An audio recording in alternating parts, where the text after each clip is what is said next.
Grandes mistérios e mitos.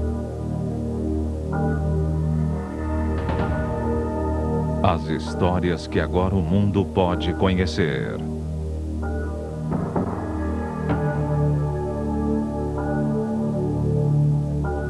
O mistério do Lago Ness.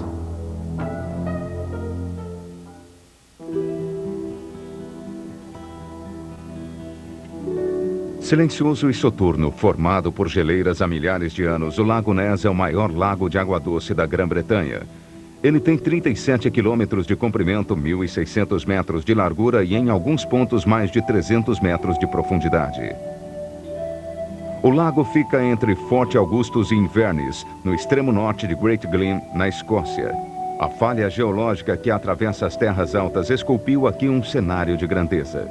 Na margem norte do Lago Ness, as ruínas do castelo Arkett estão impregnadas de mistério e romance. A luz brinca na superfície da água. As águas do Lago Ness são frias e escuras. Abaixo de 15 metros a escuridão é total, causada pela turfa que desce das colinas. Nem mesmo as luzes de um moderno mini-submarino conseguem penetrar as trevas.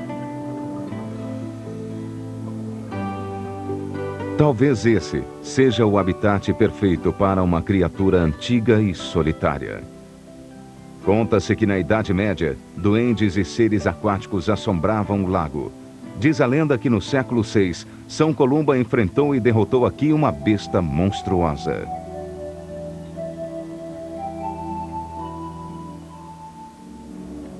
No século XVIII, a abertura de uma estrada militar perto do lago teria acordado 2 leviatãs de seu sono.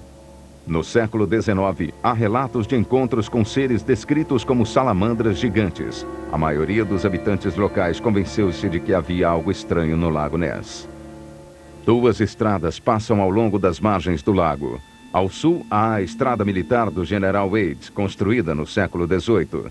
Ao norte, outra estrada liga Fort Augustus a Inverness, passando pelo castelo Arkett. Em março de 1933, John Mackay e sua esposa, hóspedes de um hotel em Drummadrochit, voltavam de Inverness, pelo extremo norte do lago. De repente, a senhora Mackay viu o que ela descreveu como um grande corpo negro rolando sob a água. Quando o movimento acalmou-se, ela viu 2 corcovas movendo-se pela superfície do lago. Elas ergueram-se e afundaram. Desapareceram na agitação da água. Em novembro daquele mesmo ano, Hugh Gray afirmou ter fotografado o monstro. A foto foi publicada na primeira página do Daily Squatch no dia 6 de dezembro. O Daily Mail, rival do Squatch, reagiu enviando um renomado caçador, Montague Wetherell, em busca da fera. Wetherell e seu cinegrafista vasculharam as margens do lago. E quase imediatamente encontraram uma série de estranhas pegadas. Ele apostou sua reputação na sua autenticidade. Os rastros foram enviados a Londres sob forte esquema de segurança.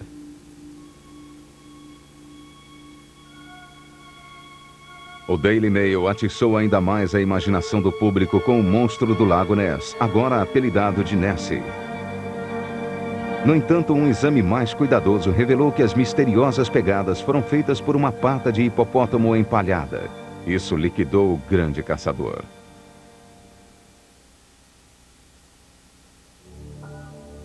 Grandes mistérios e mitos volta já no Discovery Channel.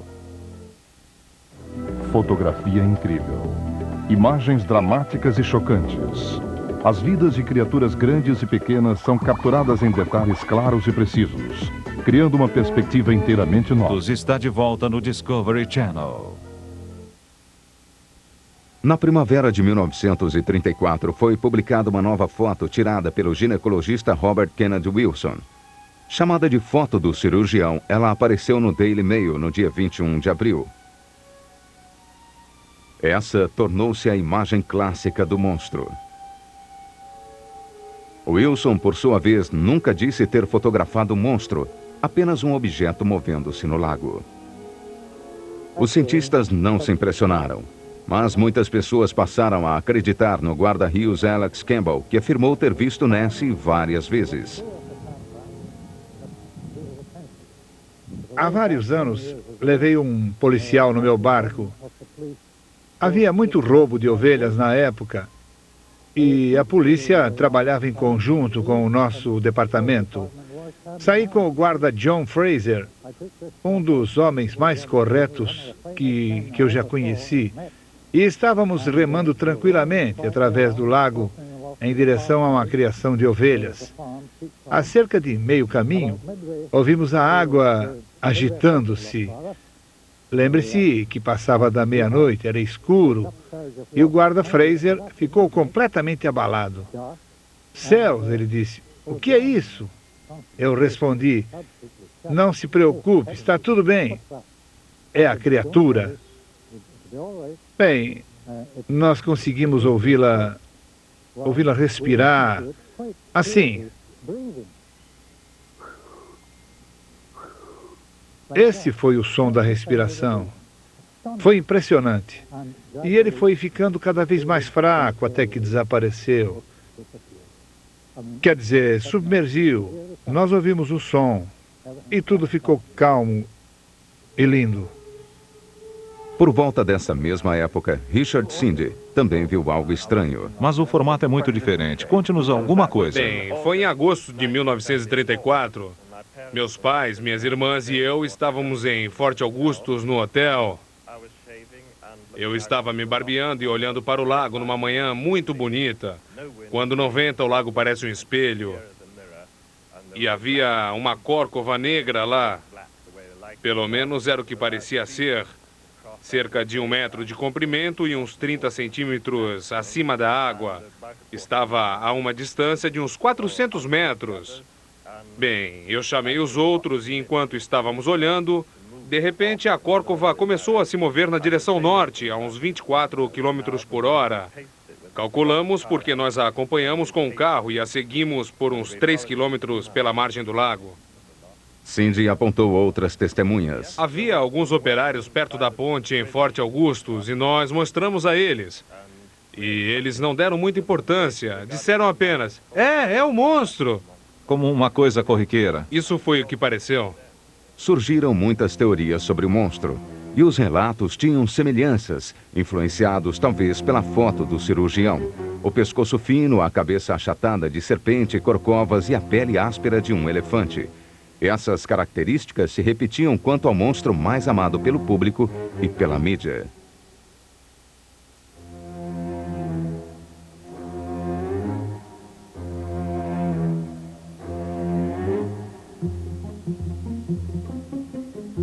Às vezes o monstro aparecia em terra seca.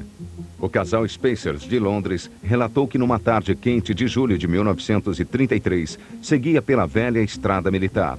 De repente, a cerca de 50 metros, uma fera com 9 metros de comprimento emergiu das moitas e bloqueou momentaneamente a estrada.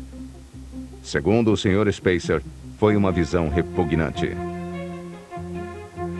Durante a Segunda Guerra Mundial, Nessie perdeu popularidade, o que não impediu que soldados estacionados nas proximidades relatassem várias vezes ter visto o monstro. O bombástico ditador italiano Benito Mussolini também afirmou que seus bombardeiros haviam atacado e destruído Nessie, mas isso não afetou o moral dos ingleses.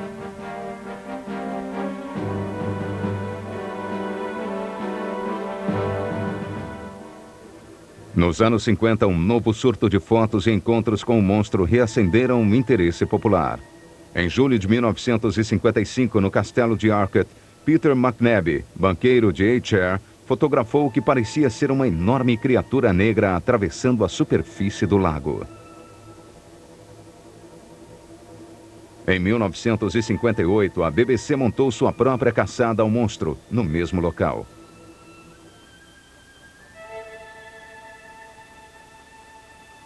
Usando um velho barco a vapor atracado na Baía de Arcot, um dos lugares preferidos do monstro, a BBC trouxe a ajuda da ciência moderna.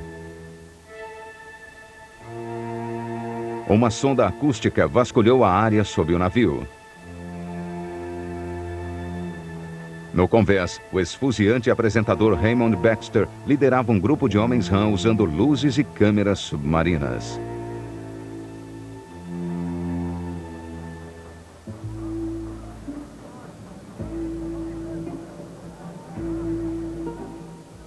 Mas Nessie não quis brincar com os homens rã da BBC.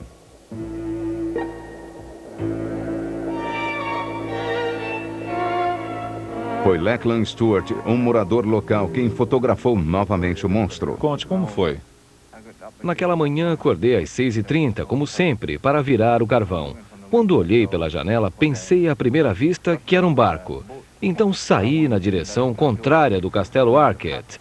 Alguns segundos depois, vi outra coisa aparecer, atrás da primeira. E aí imaginei que fosse um monstro. Ele acreditou? Eu não sei. Quando saí, apanhei uma câmera. Chamei um amigo e desci correndo até a margem. A essa altura, o monstro já estava vindo na direção de Foyers, onde eu estava. Certo. Então eu focalizei as 3 corcovas e bati a foto. Na verdade, o lugar é bem perto daqui. Não, É bem não. ali do outro lado do lago? É do outro lado do lago. Acho que ele me viu porque partiu em velocidade e mergulhou. Essa foi a última vez que você o viu? A BBC não conseguiu encontrar o monstro, mas a sonda de eco captou algo estranho.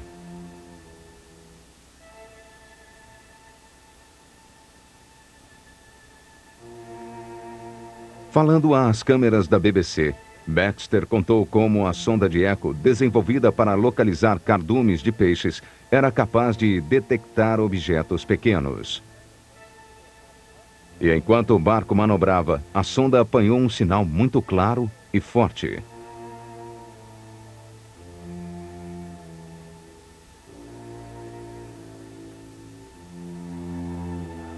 Mas o técnico que estava operando a máquina não soube dizer exatamente o que era aquilo.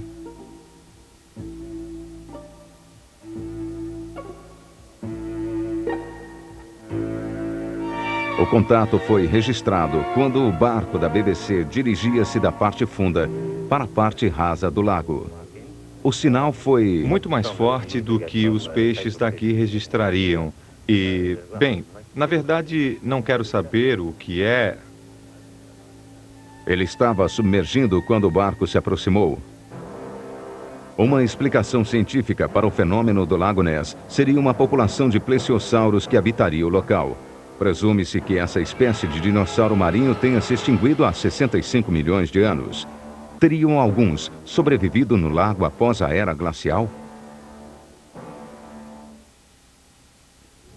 Grandes Mistérios e Mitos volta já no Discovery Channel. E Mitos está de volta no Discovery Channel. Nos anos 60 surgiram novos esforços para resolver o mistério através do Bureau de Investigações do Lago Ness. Barcos com sonares e submarinos vasculhavam o fundo, enquanto os giroscópios voavam sobre o lago. Tim Dinsdale era um dos caçadores de Ness em tempo integral. Em abril de 1960, ele causou sensação filmando o que afirmava ser o monstro. O objeto que ele filmou parecia estar nadando na outra extremidade do lago, deixando uma esteira em zigue-zague.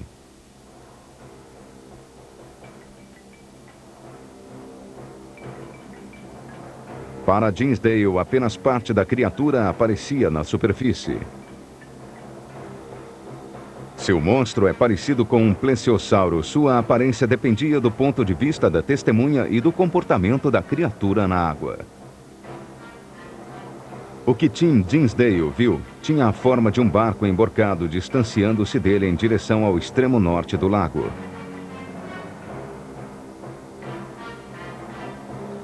Outras testemunhas parecem ter visto o monstro por ângulo diferente, acima ou abaixo da superfície do lago.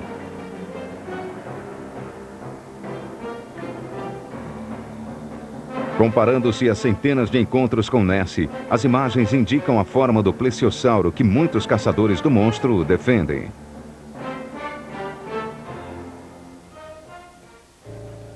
Um deles é Robert Rines, presidente da Academia Americana de Ciências Aplicadas de Boston. No início dos anos 70, Rines decidiu fotografar Nessie embaixo d'água. Como a BBC, ele escolheu a Baía de Orcutt. Aqui, no verão de 1972, Rines empregou 2 barcos equipados com um sistema de câmeras estroboscópicas e sonares. O sonar detectaria a presença do monstro e acionaria as câmeras. Este foi o resultado. Um objeto registrado pelo sonar de Rines e pelas câmeras. Realçada por computador, a imagem ficou assim. Seria essa a nadadeira do monstro do Lago Ness? Peritos estimam que seu comprimento seja de cerca de 2 metros. 3 anos mais tarde, Rines obteve mais 2 imagens do monstro. A primeira de sua cabeça de gárgula. A outra seria o torso da criatura, seu pescoço e cabeça. Mas as câmeras podem mentir e os olhos podem se enganar. A certas distâncias e em condições favoráveis, um tronco, uma rocha, um cavalo morto ou um cervo nadando podem se transformar em monstros.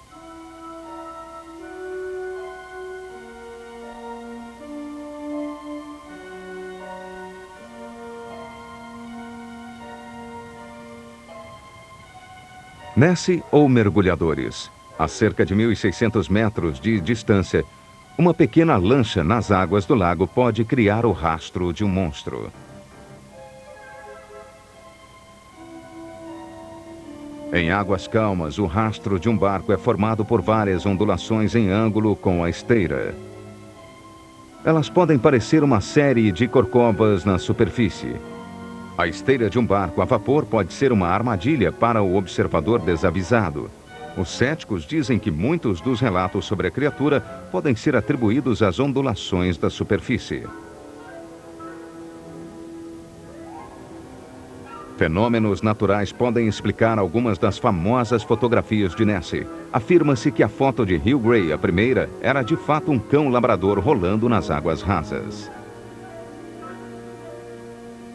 A fotografia de Peter McNabb é descartada por alguns como sendo a imagem da esteira de um barco que acabara de passar. As suspeitas de fraude também pairam sobre vários outros fotógrafos de Nessie.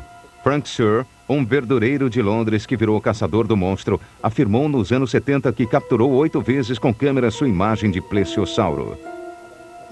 Mas essas fotos, que estão entre as mais claras de todas, não seriam simplesmente montagens?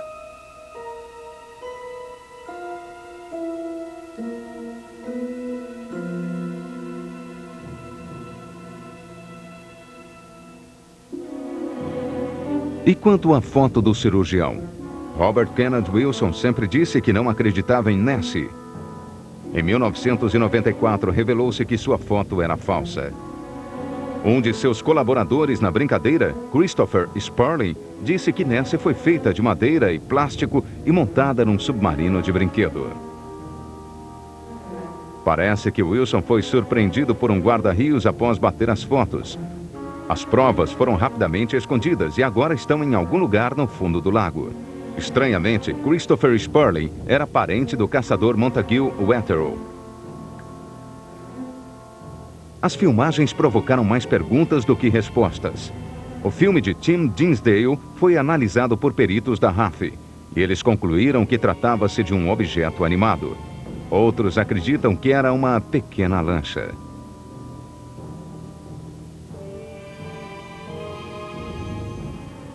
Em 1987 aconteceu a Operação Deep Scan, que fez a varredura do lago com sonar. Seu duplo objetivo era encontrar Nessie e coletar informações sobre o singular ecossistema do lago. A Deep Scan cobriu cerca de 80% da extensão do lago. Seu diretor de operações, Adrian Chai, continua cético quanto à existência do monstro. Não estamos esperando que um réptil jurássico saia do lago. Um grande peixe, talvez. Já seria bem interessante para mim. Os sonares detectaram grandes objetos, mas não conseguiram provas conclusivas da existência de Nessie. O monstro permaneceu esquivo, como sempre.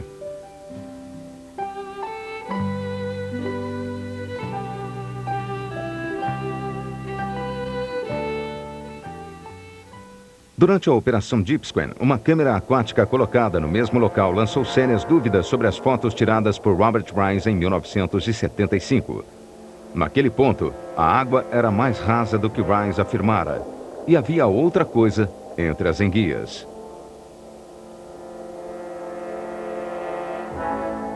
Esta é uma das fotos de Rhines da cabeça de gárgula do monstro.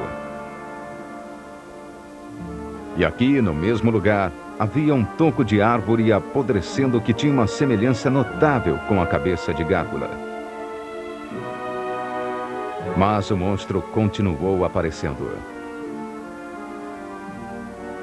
Em 1994, um casal canadense em férias filmou uma estranha perturbação na superfície do lago. O que é aquilo? Você filmou de perto? O mais perto possível. John? Não. Sim.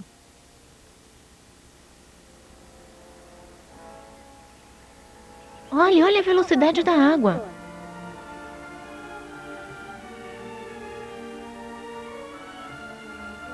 A luz do sol e as sombras lançam seu encanto sobre as águas do lago. Num lugar de tamanha magia, é fácil demais imaginar uma criatura nadando sob a superfície.